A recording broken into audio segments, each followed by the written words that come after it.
there is a sort of fallacy that you can have it all as a woman. I truly believe you can't. There's always going to be a sacrifice in one of the many areas that you're juggling.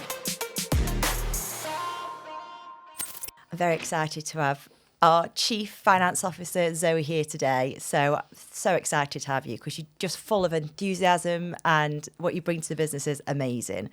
So do you want to just give us a little bit of an introduction about you? Well, pleasure. What a pleasure to be invited to be part of this project, Vicki. I'm so excited. And yeah, it's such an honour to be asked to speak. So thanks for the invite. We wouldn't have done it without you, honestly. Oh, well, that's good to know. Yeah, so I'm the CFO of the Zoe Collins Group, also the co-founder, started the business 10 years ago, have worn many different hats over the last decade. Currently, I'm the group CFO, so have responsibility for the financial operations and strategy of the group. So, yeah, brilliant role, really love it. Brilliant to see the team grow, see the businesses grow, work with people like you, Vicki, seeing talent come through. Just such a joy. I'm incredibly lucky to do what I do and to work with the people that I work with. So, yeah. Oh, brilliant. And we obviously love working for you too, Zoe. Always? Always. Okay. You just, honestly, we get so excited when you come up to the Stoke office. Oh, because you just... Is that because I bring cake? You bring cake. Yes. But enthusiasm. You do. Yeah. You're full of enthusiasm. Well, it's a great environment, isn't it? It's a great environment. Amazing brilliant. Team, you know. It really is. It really is. And I've touched on this with Emma, just saying the culture and everything about the team. And we're like a big family, aren't we? Yeah. Which is just, and it shows through the work as well. And when we're dealing with customers, and we've just got that vibe, which is right about us. But tell us more about when you started off, because I know you've got two girls, and I think it was like one of them 4 weeks old? Yeah, 4 weeks, 31 days old when we launched Mapram. Yeah. Yeah, so it was actually quite good because I got a lot of work done at night. Yeah. Because she'd wake up, you know what it's like, 1 o'clock, 3 o'clock, 5 o'clock, and you'd have your cup of tea, go in with your wine gums, and then you're awake, you're like, well, I might as well do a VAT return. So, yeah, it worked fine. It was fairly flexible around the children, but it was a bit of a crazy thing to do, really, with such small kids, but the time was right for a number of reasons, and actually you just got to take the positives in it. And as I say, there was a lot of night working because the kids were both up, so I mean, might as well crack on. Amazing, that's amazing itself. I mean, and also obviously you're married to Barney, who's our chairman, so you both work together. And how is that? How do you balance kind of the work and the professional side? A really good question, and lots of people ask me, family, friends, colleagues, how do you work together? Because we've worked together for over a decade now. I think it helps that we are very different personalities. So he's quite calm and measured, and I'm, a little bit more like fiery, and that, so we balance each other. I think our personalities balance each other out really well. I think we both respect each other, admire each other's, contribution to the business. There's a level of respect, I think, between the two of us, which is really important.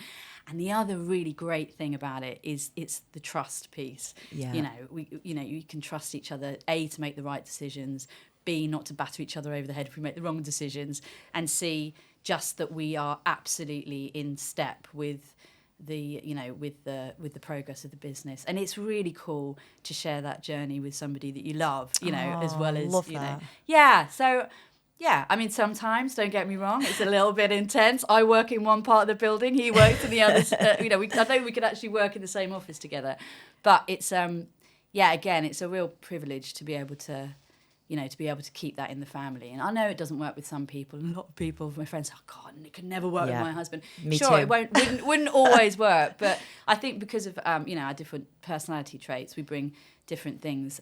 Where I'm, perhaps some of the areas that I'm perhaps weaker in, he's stronger, and vice versa. So it works quite well. I love that. Yeah. Like yin and yang, aren't you? It is yin and yang. It is. Yeah. Brilliant. Yin and yang in separate parts of the house. Exactly.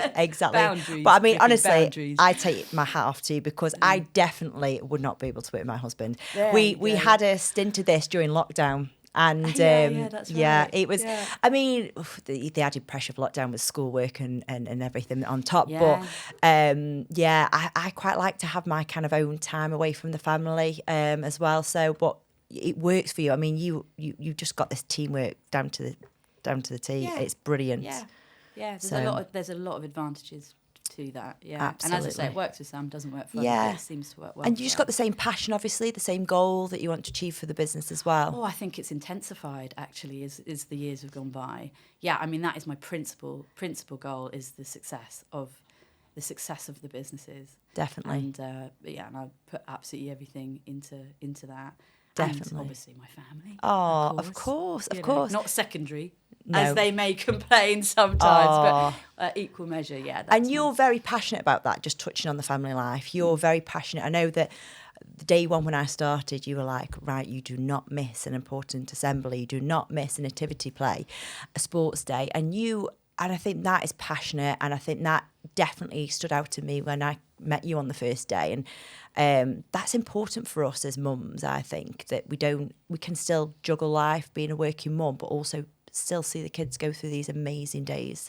I wouldn't say it was important. I would say it was essential. Yes, I brilliant. think, as a working mum, I couldn't do what I do if I wasn't absolutely sure that my children were safe, loved, in a warm environment, learning, and were happy. Because if they're not, and there's if there's anything going on over here, you're not going to be able to operate effectively over here.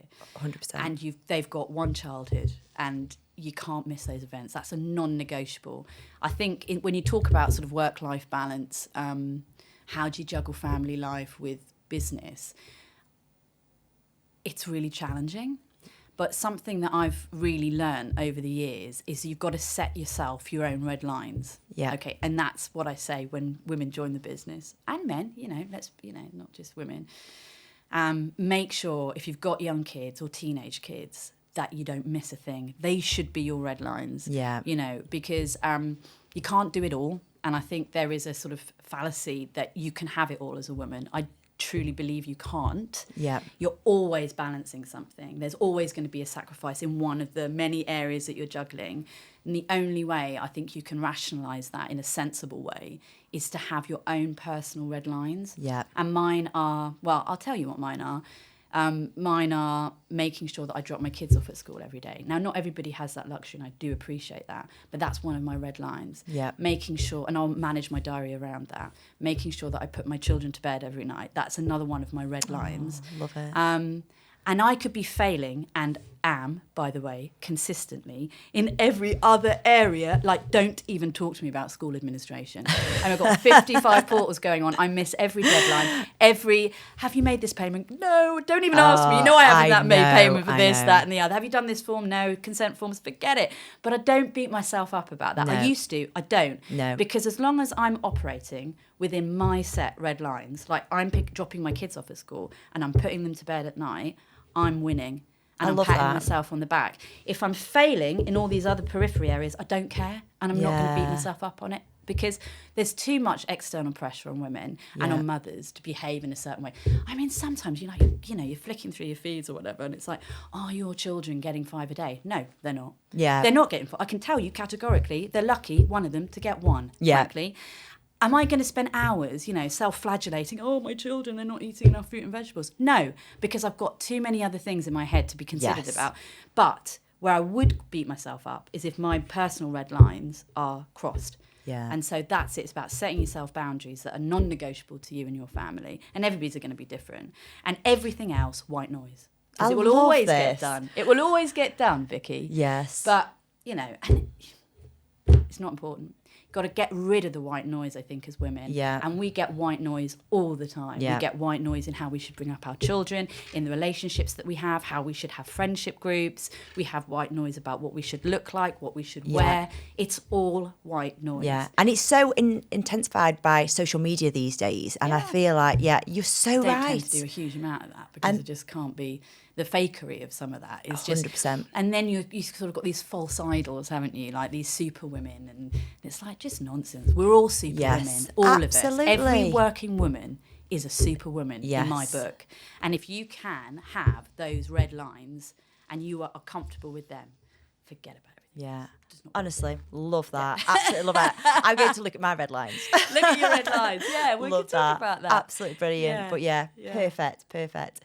So I mean, I'm going to tell you a bit about why I want to do this project now. Just before we go into the questions, just basically, throughout my career, I've kind of met and been inspired by some amazing women in business, and they've helped me on my journey and kind of made me who I am today.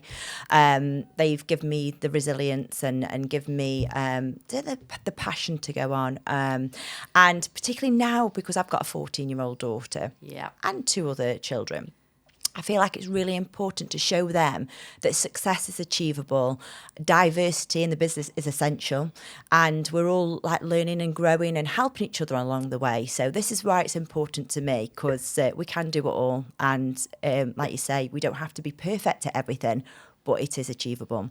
So I wanted to go around and ask all these amazing women leaders. Amazing women leaders. You are. That sort of sends me a little shiver down my spine. You are. Okay. You are. Okay. This is it. People don't tell each other enough, I think. And it is important. Yeah. It is important to look back. Yeah. So looking back on your career, has it unfolded as planned, or is it evolved more organically into where you are today? I think I would say purposefully organic. Can I say that? You can. That's sort of an oxymoron. Yeah. So I think, I mean, it certainly wanted to start my own business. Always wanted to do that from quite a young age. And have had I mean, again, I don't know what I've done in a previous life. I'm just so blessed to be able to have experienced what I've experienced. When you start a business and it's just the 2 of us, you have to do everything. HR, finance, IT, marketing, branding, business development. You've got to do the whole gambit. Amazing. What an opportunity. You can get involved in all of it. I knew nothing about most of that, by the way. You learned. And you learn so much. I mean, what an opportunity to be able to be given, and then sort of fall into, right, well, I'm really interested in finance and in sort of operations, and then moving into that kind of area.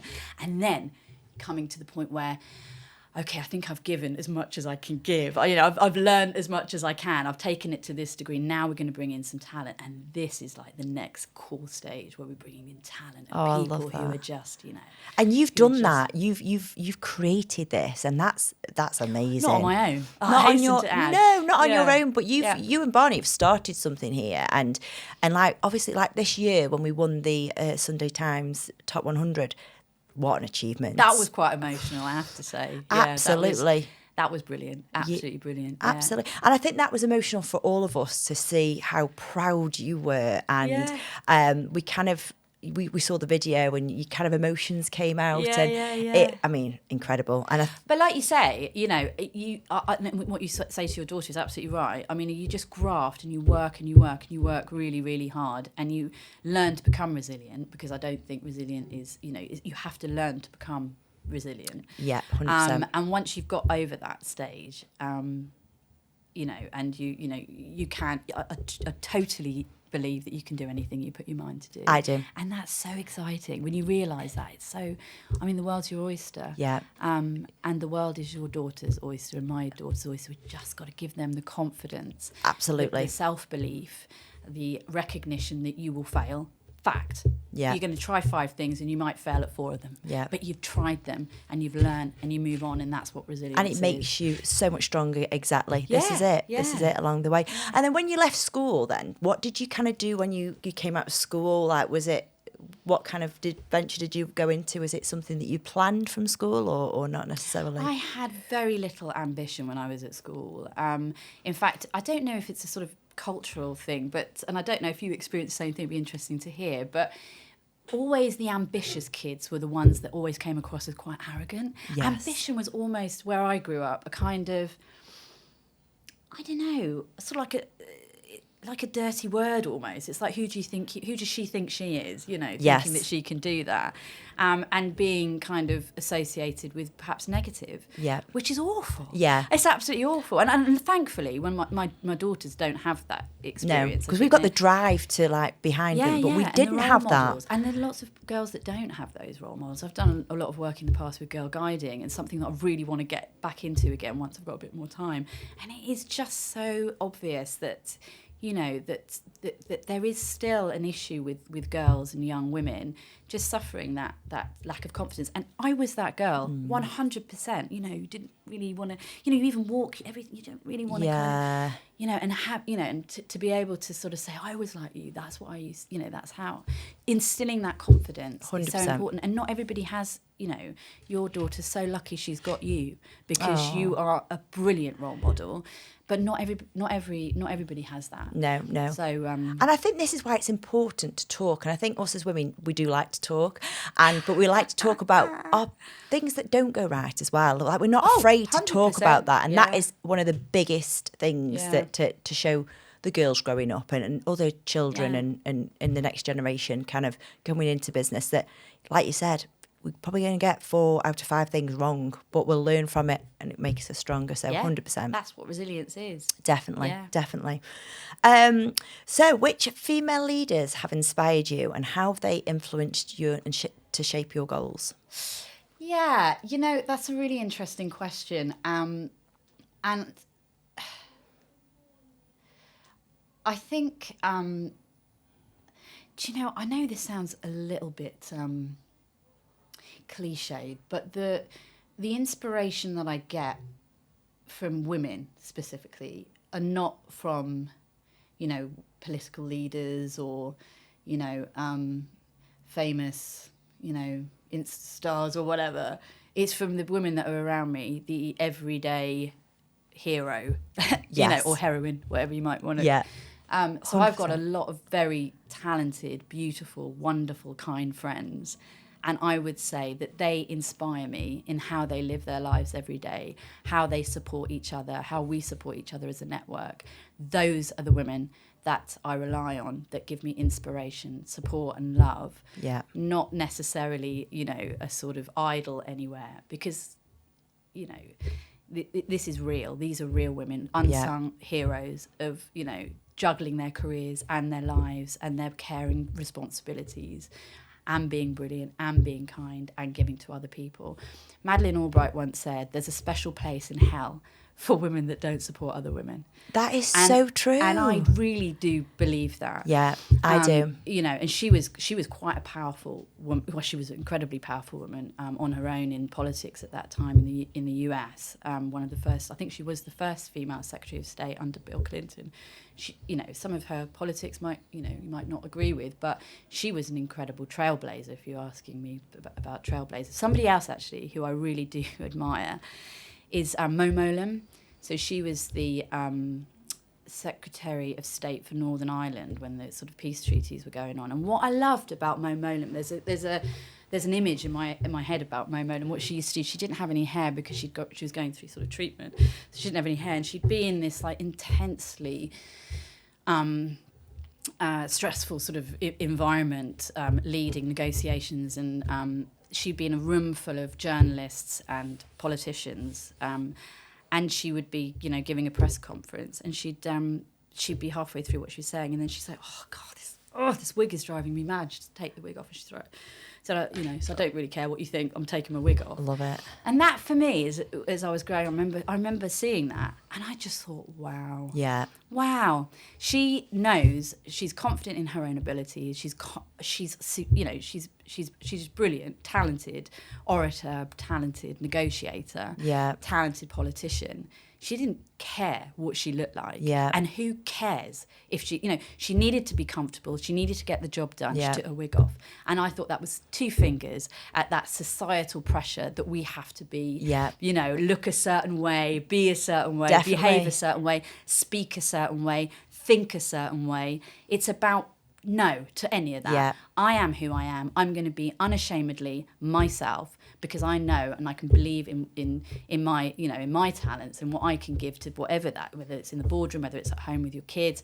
I am who I am. I'm having that self-belief. And again, I was talking about white noise earlier. Yeah. Just get rid of that white noise. Definitely. And but that message, and she's probably got that message across a lot stronger than doing that way, because everyone's gone, wow, that woman, like amazing, absolutely amazing. Yeah, cool. And you talked about your friends, like honestly, there's so many people who I've interviewed so far who've brought up friends, and I think us as women, we have them key people in our lives who know a lot about us, and I think definitely they are inspiring to us, and they're all. We need each other, don't we? Yeah, we definitely need 100%. each other along this journey. So I'll tell you another funny story about Madeleine Albright.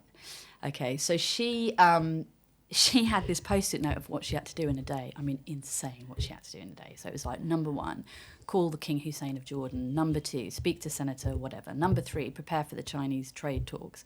Number 4, buy low-fat yogurt. And I just thought, brilliant, nailed it. Love that. That is what we're about, isn't it? It's like you've got all, I mean, obviously not to that degree, but it's like you've always got that sort of, it's almost like a schizophrenic kind of existence, isn't it? You've got the business, the corporate, the serious, and it's all serious. I shouldn't say serious, but you've got all that side of your life. Yeah. But amongst that is the buy the low fat yogurt. Yeah. She's still a person. She's still keeping like, it real. But that's it. We've still got all these conflicting. And again, one of my great sources of comfort is Radio 4, Women's Hour. Love it. Oh, love that. Yeah, Young Again, all of that sort of stuff. And somebody said something that was really, really interesting. They said, a woman always knows, a mother always knows how much cheese she's got in the fridge. Stop and reflect on that for a minute. That is absolutely true. Yeah. At all times, whatever is going on, over the multiple businesses, multiple people, there's a little space in my head that knows I'm running out of cheese. Yeah, absolutely. It's a thing. And I think men, there's a chuckle going on over there, but it's a thing. It's a thing. 100%. I totally agree with you. It's just insane. You always know how much cheese you've got in the fridge. It is. It's so true. And this is why it sticks in our minds, because it is so true. It is, isn't it? Yeah. 100%. And I know what flavour, love cheese. Love cheese. we have to have the grated. I'm lazy. We have grated cheese. Do you? I know, it's really bad. Oh, see, here we go. Here I am. I'm a proponent of don't ignore the white noise. It's not important. Don't break my red lines. And then I said I can't grate the cheese. That just seems like wrong. Yeah, paying for somebody else to grate your cheese. It's so bad. It's lazy, that isn't it? But no, it's not. Yeah. See, look what we're doing. I know. Cheese, and we're beating ourselves up, Vicky. This is insane. I know. This is it exactly. Take it out. White noise. Block it out. Yeah, block it out. Yeah. So brilliant, I love it. What drives you each day, and how do you stay motivated in your role? Ambition, understanding why I'm doing what I'm doing, making the business is my is my world. Yeah. And the people in it are too, and making sure that we do right by everybody, that we do right by the business, we continue to grow, we meet our growth trajectory, all of that, and being able to support everybody in order to achieve that. Yeah. I think it's really good when you've got a clear objective, and that sort of helps, I think, definitely, with motivation. And you do, I keep referring back to this, and I know I make you cringe a little bit, but you yourself are a motivator of this business, and I know that some of us come to you we have problems and what have you, and you are that person that we trust and we can kind of come for guidance. So you are a motivator as well for this business, really, for everyone. So just wanted to get that in, because you are. Nice. I know, but I think it's it's important. I'm going to go and buy you some cheese now to say that. Grated. Yeah. But I think I just think that I like to tell women how great they are. I I really know. do. You're And I really think good at it's that. so important because Yeah. I don't think we do tell each other enough. And this isn't just women as well. I do tell men how great they are. I mean, Callum's sitting behind us now. I've been telling him how great he is this week. So That's all right. there you go. We have to He's do the we man have to behind do the it. camera, so he's really great. He is really great. Yeah. Make sure you get a good, Good shot. good Yeah. shot. Yeah. So brilliant. Have you faced moments of self-doubt or this imposter syndrome that people refer to? Queen of the imposter I was about Were 5 or 6 you? years ago. See, I would never say that about you. Oh my gosh. Almost crippling imposter syndrome. might you say. Really? Yeah, And yeah. how did you overcome it then? What did you do? Oh, being beaten down by a million times and popping it back up. You know those funny little, those what are they called? Those dolls that used to flick over and they I know what you mean. I don't know what they were called. Anyway. I do know exactly what you mean. But this is what resilience is all about, though. And I think, oh, crikey, I was queen of the imposter. Really? I used to walk into meetings and think, should I be here? Is this, but absolutely got through that. Yeah. Thank goodness. And once I got through that, that's quite powerful, quite a powerful existence to be in after Definitely. that. But it is brutal. Yeah. But it's really interesting, actually. I'll tell you a story. When my daughter was looking through the questions that might be asked, and she said to me, she was looking through them, she said, imposter syndrome, what's that? I was like, oh, interesting. Right, cool, excellent. This is part, woman to woman, I can tell you about this. And so I said to her, well, it's when you go into an environment and you feel uncomfortable, you're not good enough to be there and everybody else is, better qualified to be there and you just feel like you feel very small and, intimidated and you shouldn't, you feel like you don't deserve a place at the table. And she said to me, but that's what I feel like every day at school, Mummy. And then my heart sank. And I immediately thought, oh my gosh, why? Why do you feel imposter syndrome? Yeah. But then she said something that I thought was so incredibly insightful. She said, I feel like that because when I walk into a classroom, I don't know the subject that the teacher's going to tell me. So I am an imposter until they've taught me. And then I'm no longer an imposter and I walk out. I love that. And I thought, what an incredibly positive spin to put on imposter syndrome. Absolutely. Because maybe, and certainly for me, when I go into some of these meetings, maybe I hadn't done my preparation properly, or maybe it was just a subject area that I didn't feel comfortable with. So I'd ask a million questions, I'd go back and out of that and learn more and learn more. This is so it. Maybe imposter syndrome can be taken as a positive, i.e., it's an opportunity to learn. Yes. And if you don't feel comfortable in that environment, how do you make yourself feel comfortable? What do you need to do? So I don't necessarily think it's a negative. No. It's the recognition that maybe there is more that you can do around what do you need to do to work on perhaps your personal development or indeed the content of whatever is going on in order to feel more comfortable. Do that. And the more you do it, so maybe imposter syndrome is a necessary evil, not just for women, for men as well. Definitely. And I just thought that was a really insightful. I absolutely agree. Point that she said. Absolutely. We're all imposters when we don't know something. We are. And I think when you get to the other side of that imposter syndrome, like your daughter said, what an achievement you to feel get powerful. Absolutely. Tangibly, like, come on. What, Yeah. And you never thought you'd get there, but you got there. Yeah. And it's like, it is that kind of, as Andy likes to say, you've got to kind of get used to being uncomfortable. That is the word to be. Yeah. Get comfortable being uncomfortable. That's the saying he says. And that is right. That's kind of the imposter syndrome. Yeah. But eventually you won't feel uncomfortable anymore. Absolutely. And that's the point. And that's when you've nailed it. Nailed it. There we go. And that's the brand value. It's one of our brand values, isn't it? It is. There we go.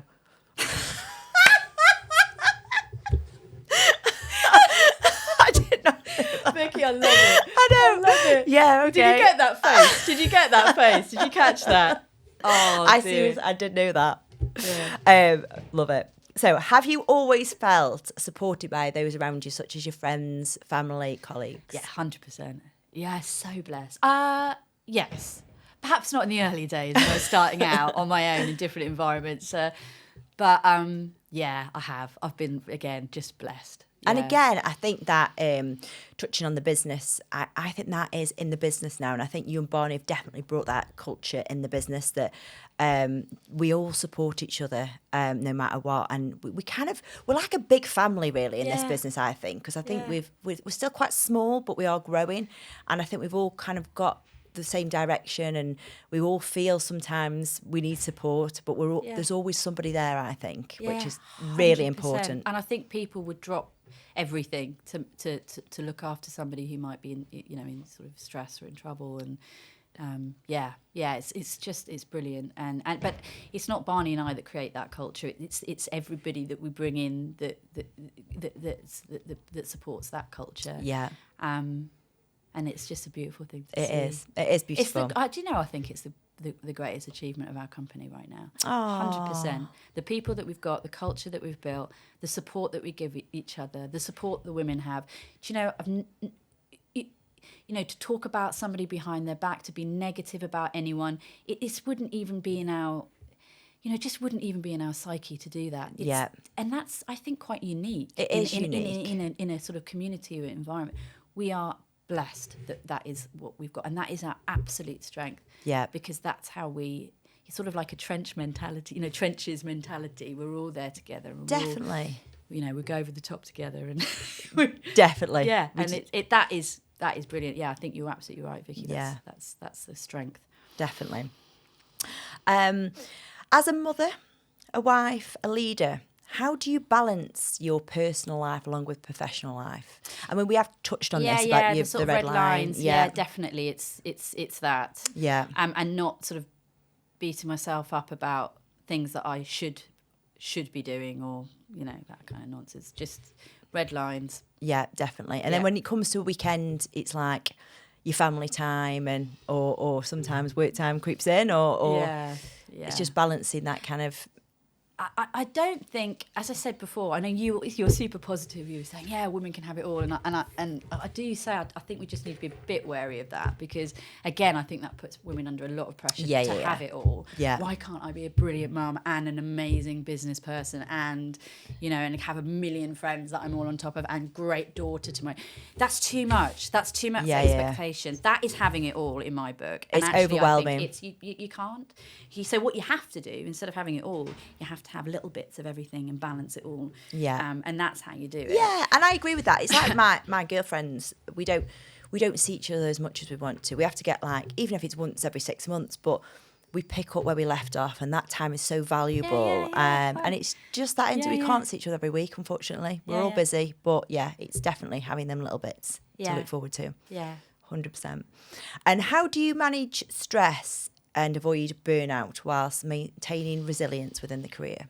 Crikey, that's a biggie, isn't it? I mean, that's another thing, isn't it? On with all the other bits that we've got to manage, and manage yourself. You've got to put yourself in that sort of mix. And I think you've answered that question, the last question, because you've just said you can't take it all on. You've kind of choose bits from each area, don't you? Not beat yourself up about it. 100%. But I mean, I think I have been close to burnout in my time.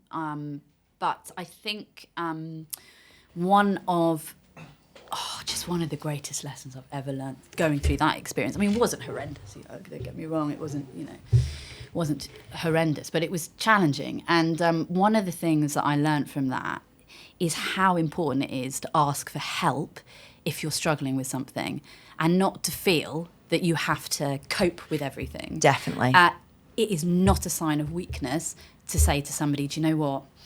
I'm actually having a hard time here. Can you help me? And it is amazing how quickly life can change from being overwhelmed to actually manageable, simply by saying, can you just help me? Because I'm just not in a good space. I totally agree. That, I think, is such an important lesson to teach the children, because I think there's this kind of, I think resilience is important and learning is, but I think you need to understand that it gets to a point where actually I do need some support and I do need help. And I would very much hope that anybody in the business or friends or whoever would always say, I need help. Yeah. Can somebody help me because I'm really struggling? Definitely. And that is a really ask for help if you need it. Yeah. Because your life can change. Absolutely. So that would be, I think, a real sort of key learn that I've had.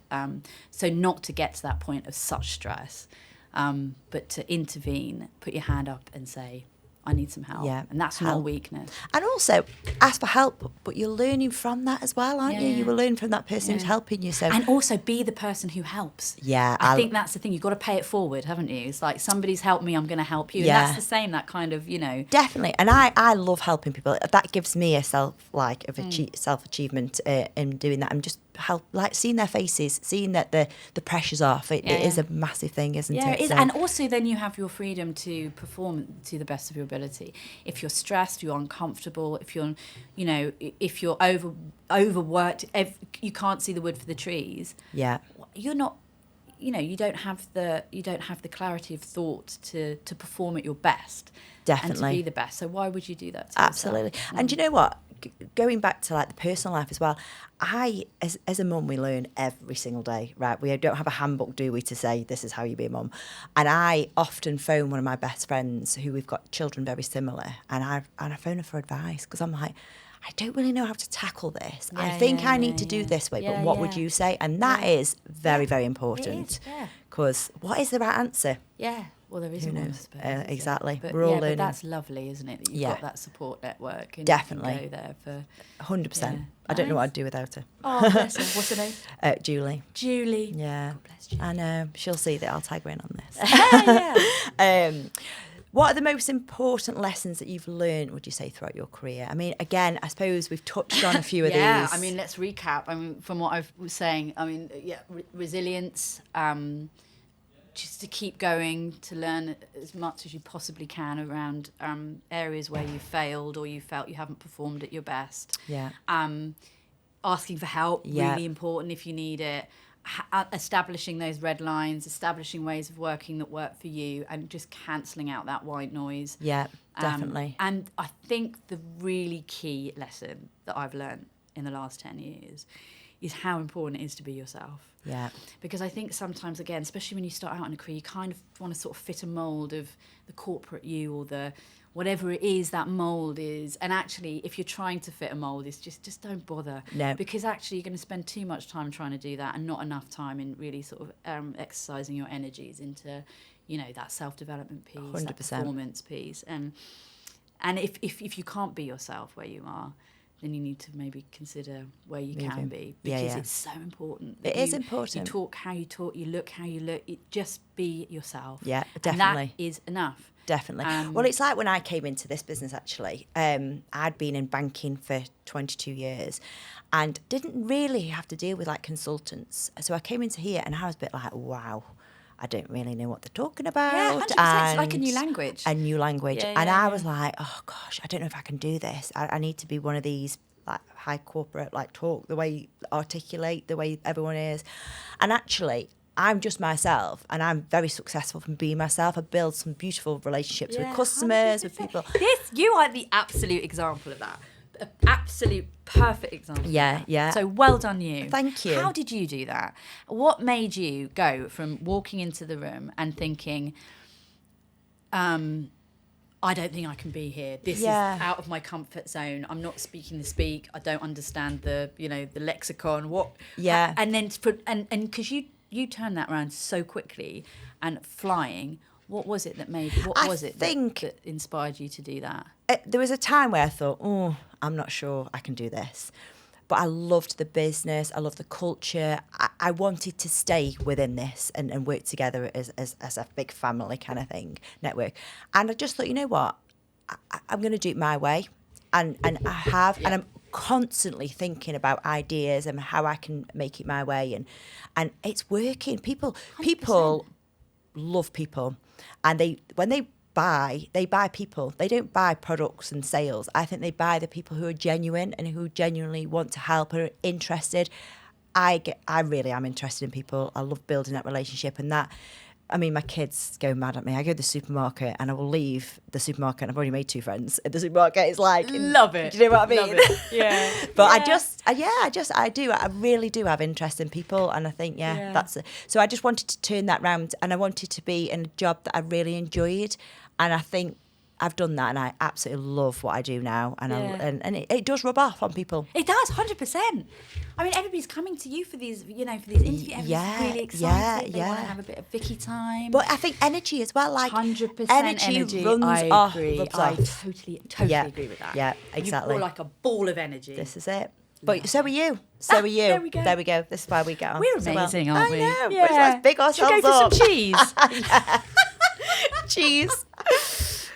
Grated. Oh, dear. How do you define success, both professionally and personally? That's a tricky one. Isn't it? think again, we've touched on this. Like, this is probably the first interview that we've kind of touched on the subjects, kind of like throughout the other questions. Really, we haven't got really. Do you know what I mean? A different. You've touched on the red lines. You've touched on the making sure that you kind of have the family life and the business life. But what else would you say? Oh, do you know, this is such an interesting question, because Barney and I have differing opinions on success. Like success, we're not differing opinions. We debate what is success and what isn't success, and the kids get involved as well. I love it. And I always think that success is if you're happy doing what you're doing, you love doing what you're doing, and you're with people that inspire you. You are constantly on a journey of self-discovery and development. The goal that you are aiming for professionally is within reach, and there's things that you can do to make that happen. You've got wonderful family and friends around you, then you're just winning. You're just winning. And even though the grind of it, can wear you down and you're tired and you just think, oh, crikey, I just want an early night. Yeah. Whatever it may be. All of that, to me, is successful. Yeah. I totally agree. And some people have financial targets as their success, but I don't have that particularly. Financial success is important in certain ways, but for me, it's much more about personal fulfillment. Definitely. And that sort of... And I agree. And happiness. And kind of, I said this before, I think, is sitting back and thinking, I am one lucky lady here. 100%. Yeah. Counting your blessings. Absolutely. That's what we call that. Yeah. Counting your blessings, even if times aren't easy. Being able to count your blessings, I think, is and you really wouldn't powerful. change it, and you wouldn't have it any other way. That's the thing. Yeah. That's success, maybe. definitely. Yeah. Right. And what is next for you? What's next for Zoe? Oh, well, just £20-30 strategic. Oh, God, dear, it's sad, isn't it, when you think that my personal goal is definitely my professional goal as well. Why is that sad? But that's because you've created this amazing business. That's it. Yeah, I mean, I would like to learn Italian and learn how to play the piano properly and learn how to crochet. Those are things I'd like to do as well. You know what I mean? But actually, really, in reality, I want the business and everybody in it to be successful and happy. Yeah, I want everybody to enjoy the ride, because it's going to be one hell of a ride over the next 5 years. Yeah. I want people to love it. Yeah. And to love working with each other and to really just enjoy the ride and enjoy the rewards once we get there. Yeah, definitely. But I've got loads of ideas, like loads of things I want to do, lots of philanthropic potential projects that I'd love to get my teeth into. They're all bubbling away under the surface, but I think for the next few years, it's very much eye on the prize. Yeah, bringing everybody. Yeah, making sure everybody's all right, happy. Definitely. Happy days. Yeah, lots to look forward to. And you've just touched on Italian. You wanted to speak Italian. Poppy's getting her choosing her choices now, her options. And I really wanted to do Spanish because I just think I wish I learnt Spanish. Well, learn it. What are you waiting for? Duolingo. Yeah, I know. I should do. I might say that too, actually. Why don't we do it together? That would be a nice thing to do. It would. Yeah. It would. I might suggest Duolingo, that. really easy. Is it? Other language apps are available. I love that. I'm gonna have a look at that after. So, and you just lead into obviously Poppy. If you, as a mother of Poppy, who is exploring her options and facing her exams soon, if she was sitting here today, what kind of advice would you give to her, or again to your daughters? I laughed then because I so desperately want to say something and I don't know if it's appropriate or not. Do it. Yeah, do it. It's only, you would say that, wouldn't you? You would say, go on. I I just think people are too hung up on exams. Yeah. I really do. We get similar My answers. children are going to be watching this. I know. This is it. But GCSEs, I mean, guys, it's so important that you learn good work ethic and you work really, really hard. But don't stress. Yeah. At the expense of your childhood and your happiness. Don't stress on That's exams because, you know, there's so many examples of people that maybe didn't make those right choices, maybe didn't get the exam results that they could have got. But with hard work and the things that we talked about, actually, Yeah. you're all right. I It doesn't totally matter. agree. Take the stress out of the GCSEs. Maybe A levels might be a little bit more important because you're trying to get in. If you know what you're doing and you're trying to get into university, but GCSEs, just take the pressure off. You know, relax. I know you've got to do all these exams and it is stressful. I don't negate the stress of it because I've got 2 daughters, one of whom is also Poppy's age. But it's like just chill. Just chill. This is it. Because you'll find your path.